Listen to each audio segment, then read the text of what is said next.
हमारे पास समय सीमित है, लक्ष्य बड़े हैं।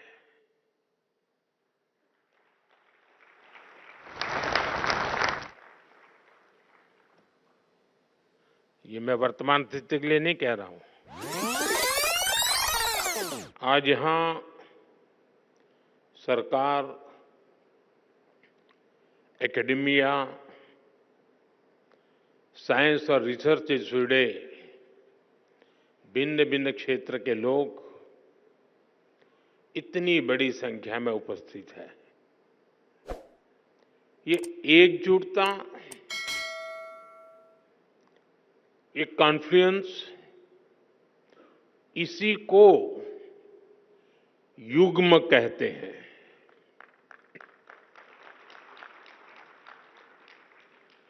एक ऐसा युग्म जिसमें विकसित भारत के फ्यूचर टेक से जुड़े स्टेक होल्डर्स एक साथ जुड़े हैं, एक साथ जुटे हैं। मुझे विश्वास है भारत की इनोवेशन कैपेसिटी और डीप टेक में भारत की भूमिका को बढ़ाने के लिए हम जो प्रयास कर रहे हैं उसे इस आयोजन से और बल मिलेगा। आज आईआईटी कानपुर और आईआईटी बॉम्बे में एआई, इंटेलिजेंस सिस्टम और bio science, biotechnology, health and medicine के सुपर हब्स की शुरुआत हो रही है। आज वाधवानी इनोवेशन नेटवर्क का भी आरंभ हुआ है। अनुसंधान नेशनल रिसर्च फाउंडेशन के साथ मिलकर रिसर्च को आगे बढ़ाने का संकल्प भी लिया गया है। मैं इस प्रयास के लिए वाधवानी फाउंडेशन को, हमारी आईआईटीज को और दूसरे सभी स्टेक होल्डर्स को बहुत बहुत बधाई देता हूं।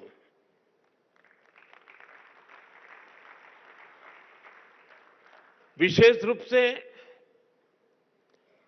मैं मेरे मित्र रमेश वाधवानी जी की सराहना करता हूं। आपके डेडिकेशन और सक्रियता से प्राइवेट और पब्लिक सेक्टर ने मिलकर देश की शिक्षा व्यवस्था में कई सकारात्मक बदलाव किए हैं।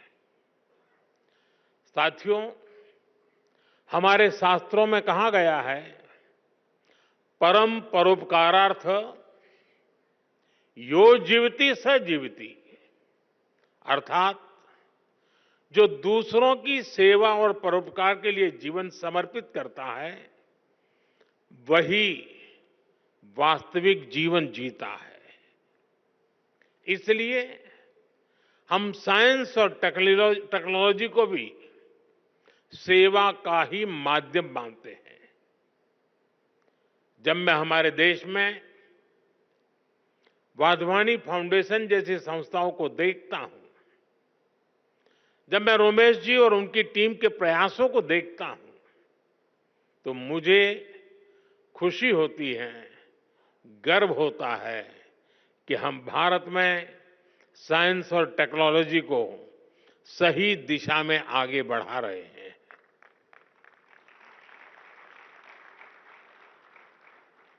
हम सब जानते हैं, रमेश जी ने तो अपने जीवन को काफी संघर्ष में तपाया है, सेवा के लिए समर्पित किया है। जन्म के तुरंत बाद जब वो कुछ ही दिन के थे, तब विभाजन की विभीषिका झेलना, अपनी जन्मभूमि से पलायन के लिए मजबूर होना, बचपन में ही पोलियो जैसी बीमारी का शिकार हो जाना और उन कठिन परिस्थितियों से निकलकर इतने बड़े बिजनेस एम्पायर को बिल्ड करना, ये अपने आप में एक असाधारण और प्रेरणा देने वाली जीवन यात्रा है।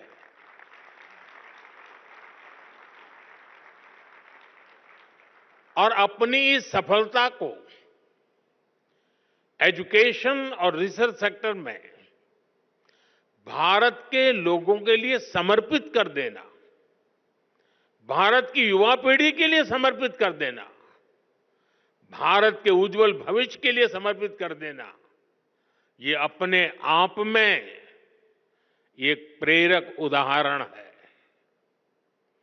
वाधवानी फाउंडेशन स्कूली शिक्षा, आंगनवाड़ी से जुड़ी टेक्नोलॉजी और एग्रीटेक में भी काफी काम कर रहा है।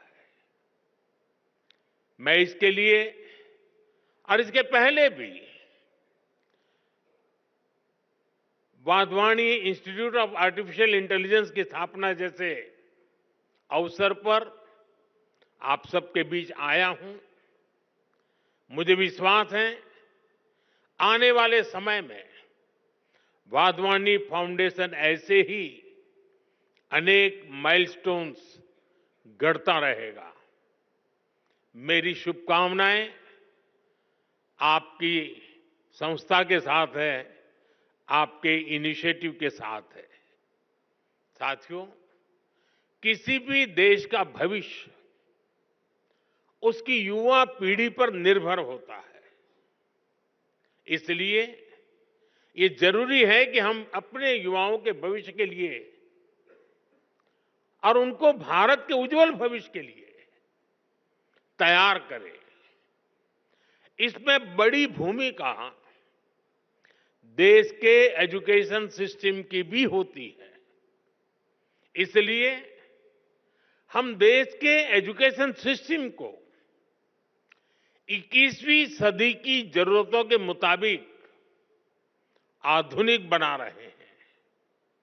देश में नई नेशनल एजुकेशन पॉलिसी लाई गई है। इसे शिक्षा के ग्लोबल स्टैंडर्ड्स को ध्यान में रखकर तैयार किया गया है। नई एजुकेशन पॉलिसी आने के बाद हम भारतीय एजुकेशन सिस्टम में बड़ा बदलाव भी देख रहे हैं। National curriculum framework, learning teaching material और क्लास 1 से लेकर क्लास 7 तक नई टेक्स्ट बुक तैयार कर ली गई है। पीएम ई विद्या और दीक्षा प्लेटफॉर्म के तहत one nation one digital education infrastructure का निर्माण किया गया है। ये इंफ्रास्ट्रक्चर एआई बेस्ड है और स्केलेबल भी है। इसका इस्तेमाल देश की 30 से ज्यादा भाषाओं और 7 विदेशी भाषाओं में टेक्स्ट बुक्स तैयार करने के लिए हो रहा है। नेशनल क्रेडिट फ्रेमवर्क के जरिए स्टूडेंट्स के लिए अलग अलग विषयों को एक साथ पढ़ाना आसान हो गया है। यानी भारत के स्टूडेंट्स को अब आधुनिक शिक्षा मिलनी शुरू हुई है। उनकी कैरियर के लिए नए रास्ते बन रहे हैं। भारत ने जिन लक्ष्यों को तय किया है उसे निरंतर गति देने के लिए देश के रिसर्च इकोसिस्टम को मजबूती देना आवश्यक है। पिछले 1 दशक में इस दिशा में तेजी से काम हुआ है। जरूरी संसाधनों को बढ़ाया गया है। 2013-14 में R&D पर ग्रॉस एक्सपेंडिचर केवल 60,000 करोड़ रुपए था। हमने इसे डबल से भी ज्यादा बढ़ाकर 1.25 करोड़ रुपए से भी ऊपर कर दिया है। देश में कई state of the art research park भी स्थापित किए गए हैं। लगभग 6,000 उच्च शिक्षा संस्थानों में रिसर्च एंड डेवलपमेंट सेल्स की स्थापना की गई है।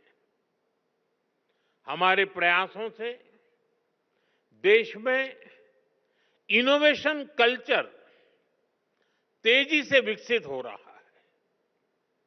2014 में भारत के 40,000 के आसपास पेटेंट फाइल हुए थे। अब ये संख्या बढ़कर 80,000 से ज्यादा हो गई है। इससे ये भी पता चलता है कि देश के युवा को हमारे इंटेलेक्चुअल प्रॉपर्टी इकोसिस्टम से कितना सपोर्ट मिल रहा है। देश में रिसर्च कल्चर को बढ़ावा देने के लिए 50,000 करोड़ रुपए के अनुसंधान नेशनल रिसर्च फाउंडेशन की स्थापना की गई है। वन नेशन वन सब्सक्रिप्शन उसने युवाओं को यह भरोसा दिया है कि सरकार उनकी जरूरतों को समझती है। आज से इस योजना की वजह से उच्च शिक्षा हासिल करने वाले छात्रों की पहुंच वर्ल्ड क्लास रिसर्च जर्नल तक आसान हो गई है। देश की प्रतिभाओं को आगे बढ़ने में कोई रुकावट ना आए, इसके लिए प्राइम मिनिस्टर्स रिसर्च फेलोशिप की व्यवस्था बनाई गई है। साथियों, इन प्रयासों का परिणाम है कि आज का युवा सिर्फ R&D में एक्सेल नहीं कर रहा, वो खुद भी R&D बन चुका है। और जब मैं कहता हूं कि वो खुद R&D है, तो मेरा मतलब है रेडी एंड डिसरप्टिव। भारत आज अलग अलग सेक्टर्स में रिसर्च के नए माइलस्टोन स्थापित कर रहा है। पिछले साल भारत ने दुनिया का सबसे लंबा हाइपरलूप टेस्ट ट्रैक कमीशन किया। 422 मीटर का ये हाइपरलूप इंडियन रेलवे के कोलैबोरेशन से IIT मद्रास में डेवलप किया गया। IISc बेंगलोर के साइंटिस्ट ने भी एक ऐसी टेक्नोलॉजी डेवलप की है जो नैनो स्केल पर लाइट को कंट्रोल करती है।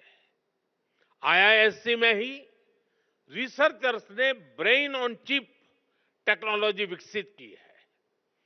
ब्रेन ऑन अ चिप यानी एक मॉलिक्यूलर फिल्म के अंदर 16,000 से ज्यादा कंडक्शन स्टेट्स में है। डाटा स्टोर और प्रोसेस करने की कैपेबिलिटी। कुछ सप्ताह पहले ही देश ने पहली इंडिजीनियस MRI मशीन भी बना ली है।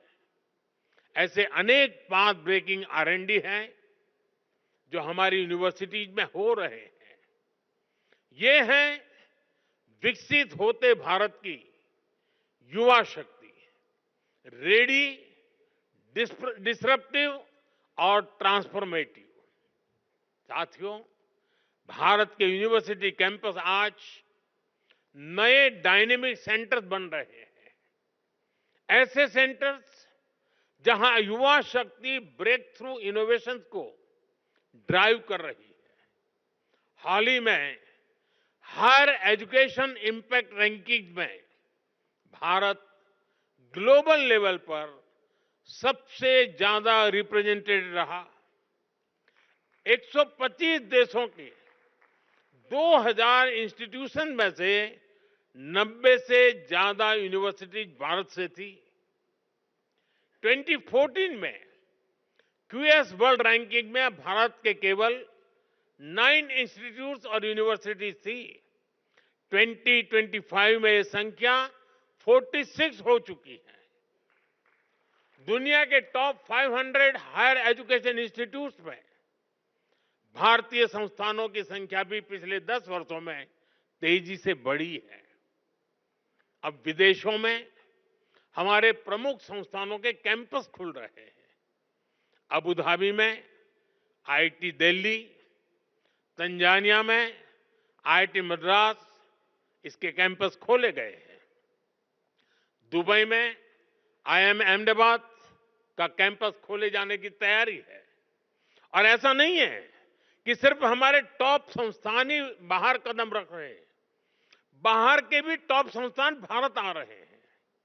भारत में दुनिया की टॉप यूनिवर्सिटीज के कैंपस खुलने की शुरुआत हो चुकी है। इससे एकेडमिक एक्सचेंज बढ़ेगा, रिसर्च की फील्ड में कोलैबोरेशन बढ़ेगा, हमारे छात्रों को क्रॉस कल्चरल लर्निंग का एक्सपोजर भी मिलेगा। साथियों, टैलेंट, टेम्परामेंट और टेक्नोलॉजी की ट्रिनिटी ही भारत के भविष्य को ट्रांसफॉर्म करेगी। इसके लिए हम भारत के बच्चों को बचपन में ही जरूरी एक्सपोजर दे रहे हैं। अभी हमारे साथी धर्मेंद्र जी ने विस्तार से बताया, हमने अटल टिंकरिंग लैब जैसे इनिशिएटिव लिए हैं। अभी तक देश में 10,000 अटल टिंकरिंग लैब खोली जा चुकी है। इस बजट में सरकार ने 50,000 और अटल टिंकरिंग लैब खोलने की घोषणा की है। विद्यार्थियों को फाइनेंशियल सपोर्ट देने के लिए पीएम विद्यालक्ष्मी योजना भी शुरू की गई है। हमारे स्टूडेंट्स अपनी लर्निंग को एक्सपीरियंस में तब्दील कर सके, इसके लिए हमने 7,000 से ज्यादा इंस्टीट्यूट्स में इंटर्नशिप सेल स्थापित किए हैं। युवाओं में नए स्किल्स विकसित करने के लिए आज हर संभव प्रयास किया जा रहा है। इन युवाओं के टैलेंट, टेम्परामेंट और टेक्नोलॉजी की ये ताकत ही भारत को सफलता के शिखर तक लेकर जाएगी। साथियों, हमने विकसित भारत के लक्ष्य के लिए अगले 25 वर्षों की समय सीमा तय की है। हमारे पास समय सीमित है, लक्ष्य बड़े हैं।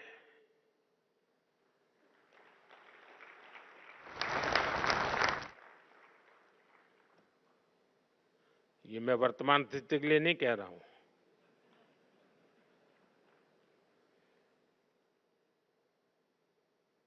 और इसलिए ये जरूरी है कि हमारे आइडिया की प्रोटोटाइप से प्रोडक्ट तक की यात्रा भी कम से कम समय में पूरी हो।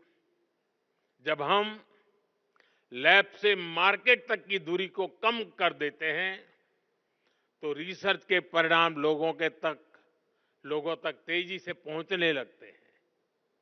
इससे रिसर्च को भी मोटिवेशन मिलता है, उनके काम, उनकी मेहनत का इंसेंटिव उन तक पहुंचता है।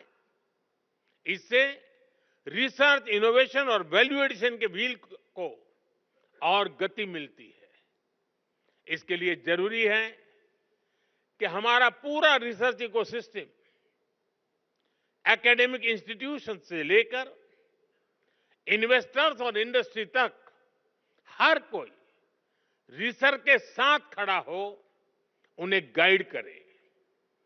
इंडस्ट्री लीडर्स इस दिशा में एक कदम और आगे ला सकते हैं और वो हमारे युवाओं का मार्गदर्शन कर सकते हैं, फंड की व्यवस्था कर सकते हैं और साथ मिलकर नए सॉल्यूशन डेवलप कर सकते हैं। इसलिए सरकार रेगुलेशंस को सिंप्लीफाई करने, अप्रूवल्स को फास्ट ट्रैक करने के प्रयासों को भी गति दे रही है। साथियों, हमें AI, quantum computing, advance analytics, space tech, health take, synthetic biology को लगातार प्रमोट करना होगा। आज हम देख रहे हैं भारत एआई डेवलपमेंट और एडॉप्शन में आगे रहने वाले देशों में शामिल है। इसके विस्तार के लिए सरकार ने इंडिया एआई मिशन को लॉन्च किया है। इससे world class infrastructure, high quality data sets और रिसर्च फैसिलिटी तैयार किए जाएंगे। भारत में एआई सेंटर्स ही एक्सेलेंस की संख्या भी बढ़ाई जा रही है। देश के जाने माने संस्थानों, उद्योगों और स्टार्टअप के द्वारा इन सेंटर्स ऑफ एक्सेलेंस को गति मिल रही है। हम मेक एआई इन इंडिया इसके विजन पर काम कर रहे हैं और हमारा उद्देश्य है make AI work for India. इस बार के बजट में हमने आईआईटी में सीटों की संख्या और कैपेसिटी बढ़ाने का निर्णय लिया है। देश में मेडिटेक यानी मेडिकल प्लस टेक्नोलॉजी के कई कोर्सेज आईआईटी और एम्स के सहयोग से शुरू किए गए हैं। हमें इस जर्नी को समय से पूरा करना है। हमें हर फ्यूचर टेक्नोलॉजी में भारत को बेस्ट इन वर्ल्ड की लिस्ट में शामिल करना है। युग्म के जरिए हम इन प्रयासों को नई ऊर्जा दे सकते हैं। शिक्षा मंत्रालय और वाधवानी फाउंडेशन की साझा पहल से हम देश का इनोवेशन लैंडस्केप बदल सकते हैं। आज के इस आयोजन से इसमें बहुत ज्यादा मदद मिलेगी।